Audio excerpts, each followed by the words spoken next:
ও হাওড়া জেলার যুবক জওয়ানেরা, ও তো দিলবেড়িয়ার আম্মা জানেরা, আজকে আমি গুনাহগার মোহাম্মদ ওমর ফারুক এসেছি যখন আপনাদেরকে জানিয়ে দিয়ে যাই গো, আমার আল্লাহ পাক আমার নবীকে কতটা ভালোবাসে, আমার আল্লাহ পাক আমার নবীকে কতটা মহাব্বত করে, আমার আল্লাহ পাক আমার নবীকে কতটা প্যার করে। যুবকেরা, তরুণেরা, মুরব্বিয়ানেরা, বাপেরা, আমার আল্লাহ পাক বলে ইন্নাল্লাহা ওয়া মালাইকাতাহু ইউসাল্লুনা আলান নবী ইয়া আইয়ুহাল্লাযীনা আমানু সাল্লু আলাইহি ওয়া সাল্লিমু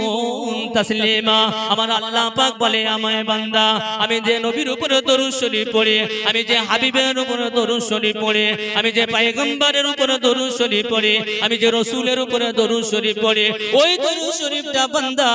আমি তোমাদেরকেও পড়তে বলছি। বান্দা, এ আমার বান্দা রে, আমি আল্লাহ পাক আমি দরুদ শরীফ পড়ে আমি তোমাদেরকে পড়তে বলছে। আমি আল্লাহ পাক আদমের উপর দরুদ পড়ি নাই, আমি আল্লাহ পাক ঈসার উপর দরুদ পড়ি নাই, আমি আল্লাহ পাক শীষের উপর দরুদ পড়ি নাই, আমি আল্লাহ পাক নূহ নবীর উপর দরুদ শরীফ পড়ি নাই, আমি আল্লাহ পাক ইব্রাহিম নবীর উপর দরুদ শরীফ পড়ি নাই, আমি আল্লাহ পাক দাউদ নবীর উপর দরুদ শরীফ পড়ি নাই, আমি আল্লাহ ইয়াকুব নবীর উপর দরুদ শরীফ পড়ি নাই। এ